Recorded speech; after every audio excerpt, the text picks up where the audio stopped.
Notre secours est dans le nom du Seigneur qui a fait le ciel et la terre. Nous arrivons à la 10e plaie, la plaie d'Égypte. Et à ce propos, parce qu'il y a quelque chose quand même de dramatique de voir tous ces morts, j'aime bien rappeler cette célébration juive dans laquelle, le jour du Seder, du repas pascal, ils chantent ce qu'on appelle le Dayenu. Cela nous aurait suffi. S'ils nous avaient sortis d'Égypte et n'avaient pas exécuté de jugement contre nous, cela nous aurait suffi. S'il avait exécuté des jugements contre eux et pas contre leurs idoles, cela nous aurait suffi. S'il avait détruit leurs idoles et n'avait pas tué leur premier-né, cela nous aurait suffi.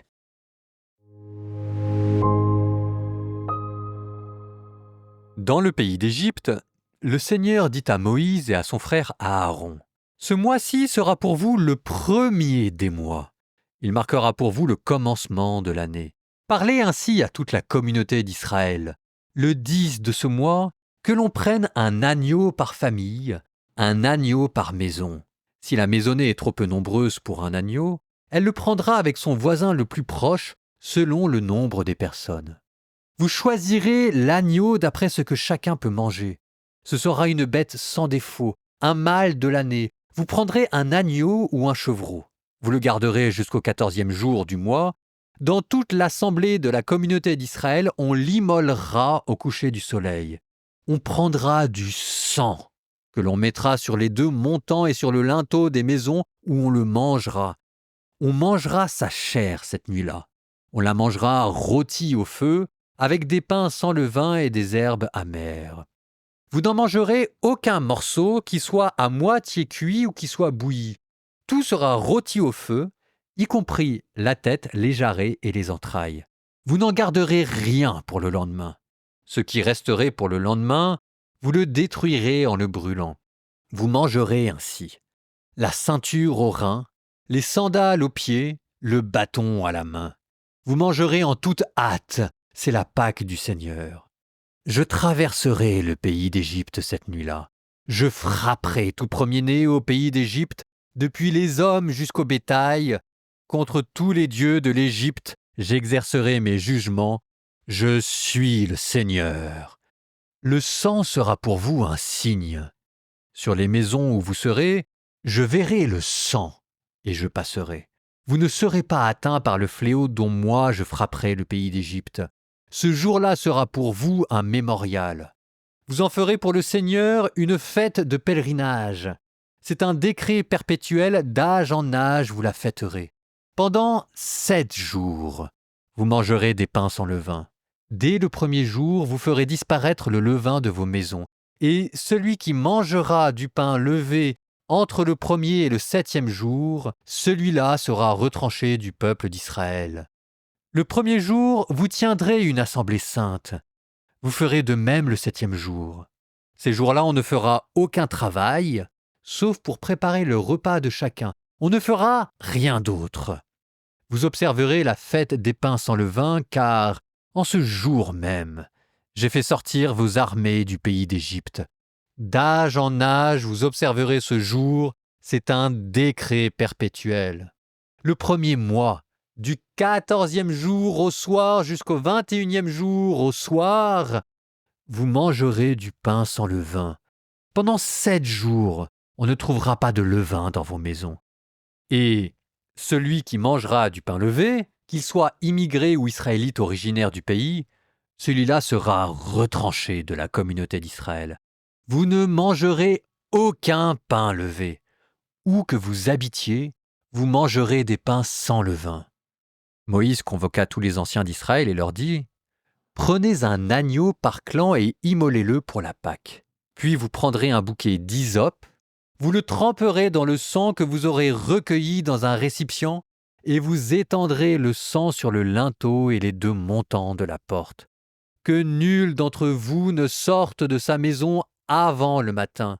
Ainsi, lorsque le Seigneur traversera l'Égypte pour la frapper, et qu'il verra le sang sur le linteau ou les 2 montants, il passera cette maison sans permettre à l'exterminateur d'y entrer pour la frapper. Et vous observerez cette parole comme un décret perpétuel pour vous et vos fils.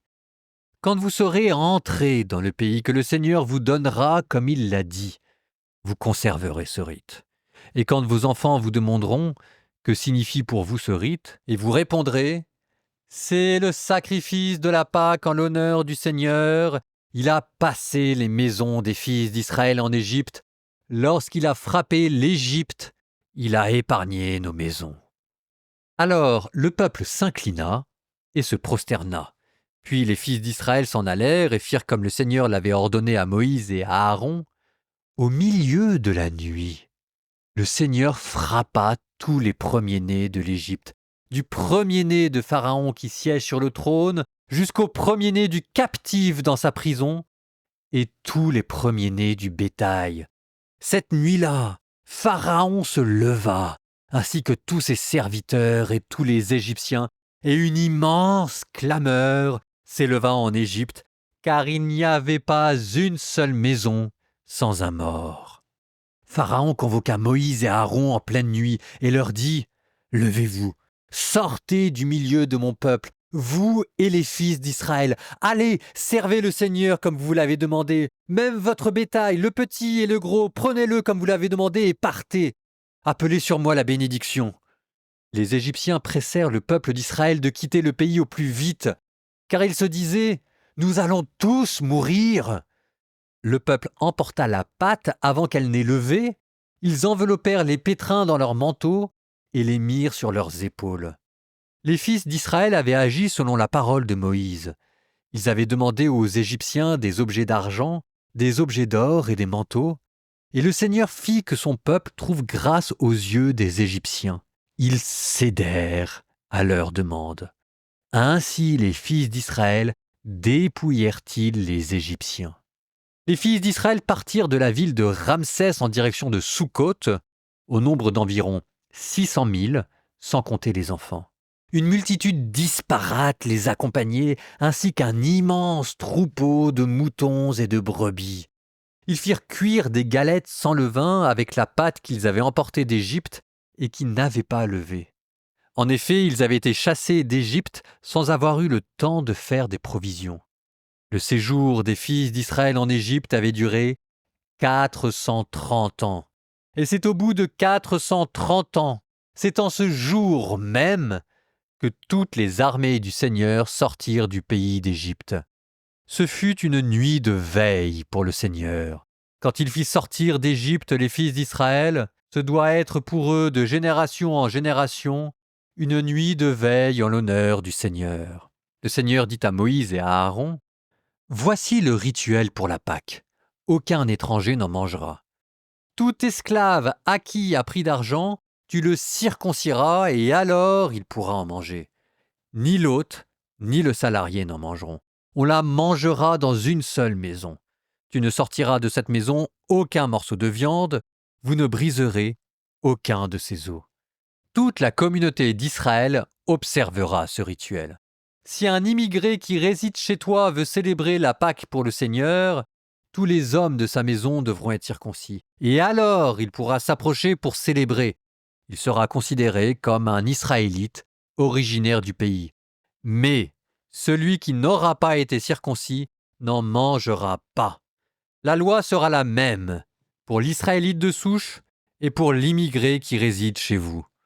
Tous les fils d'Israël firent comme le Seigneur l'avait ordonné à Moïse et à Aaron. Ils firent ainsi. Et c'est en ce jour même que le Seigneur fit sortir du pays d'Égypte les fils d'Israël rangés comme une armée.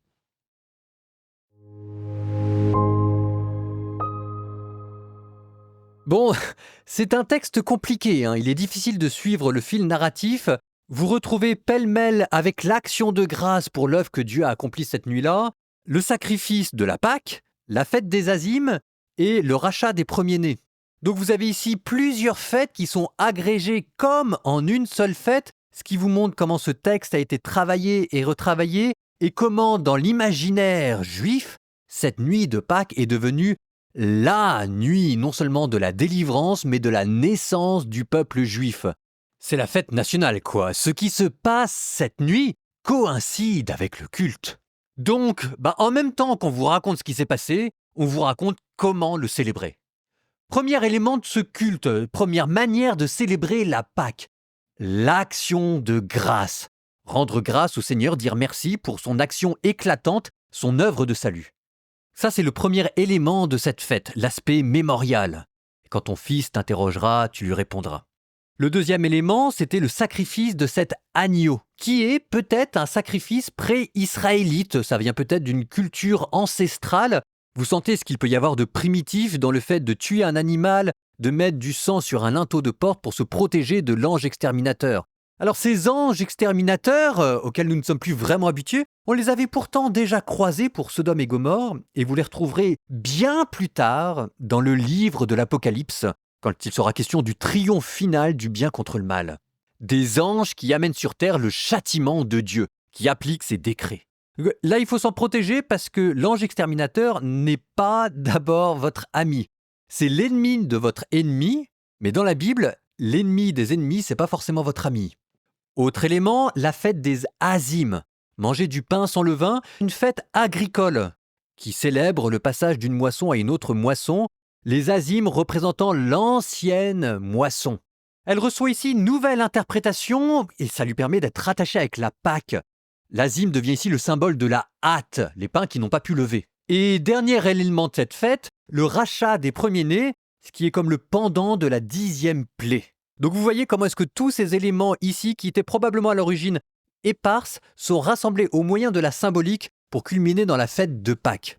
Je vous dis tout ça parce que pour nous chrétiens, cet effort de relecture va se poursuivre jusqu'à Jésus, qui va donner à tous ces éléments une nouvelle signification.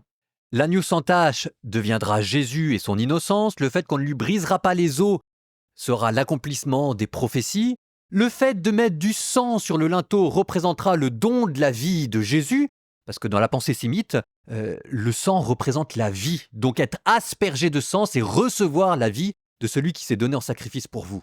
Le fait que l'on prendra de l'hysope pour asperger de sang le linteau de la porte vous donnera l'évangile selon saint Jean qui nous dit qu'un soldat romain voulut donner à boire de l'eau vinaigrée à Jésus avec une branche d'hysope. La fête des pains sans azim sera relue par Paul pour dire qu'il faut se séparer du péché, l'azim étant ce qui vient corrompre la pâte. L'ange exterminateur devient le symbole de la mort qui frappe partout. Le rachat des premiers-nés vous évoque Jésus qui a donné sa vie pour nous. Et c'est comme ça que dans cette nuit où vous entendez à la fois le cri de douleur des Égyptiens qui ont perdu leur enfant et le cri de joie des Israélites qui quittent ce pays, vous sentez le cri de douleur qui est en train de mourir sur la croix et les anges dans le ciel qui crient de joie en voyant les péchés enfin pardonnés et les liens de la mort détruits. Il y a tout ça dans cette nuit. Psaume 5. Écoute mes paroles, Seigneur, comprends ma plainte. Entends ma voix qui t'appelle, ô mon roi et mon Dieu. Je me tourne vers toi, Seigneur. Au matin, tu écoutes ma voix. Au matin, je me prépare pour toi et je reste en éveil. Tu n'es pas un Dieu ami du mal. Chez toi, le méchant n'est pas reçu. Non, l'insensé ne tient pas devant ton regard. Tu détestes tous les malfaisants. Tu extermines les menteurs. L'homme de ruse et de sang, le Seigneur le hait. Pour moi, grâce à ton amour, j'accède à ta maison. Vers ton temple saint, je me prosterne, saisi de crainte. Seigneur, que ta justice me conduise. Les ennemis me guettent. Aplanis devant moi ton chemin. Rien n'est vrai dans leur bouche. Ils sont remplis de malveillance. Leur gosier est un sépulcre béant et leur langue un piège. Dieu, traite-les en coupables. Qu'ils échouent dans leurs projets. Pour tant de méfaits, disperse-les puisqu'ils te résistent. Et allégresse pour qui s'abrite en toi, joie éternelle. Tu les protèges. Pour toi, ils exultent, ceux qui aiment ton nom. Toi, Seigneur, tu bénis le juste. Du bouclier de ta faveur, tu le couvres.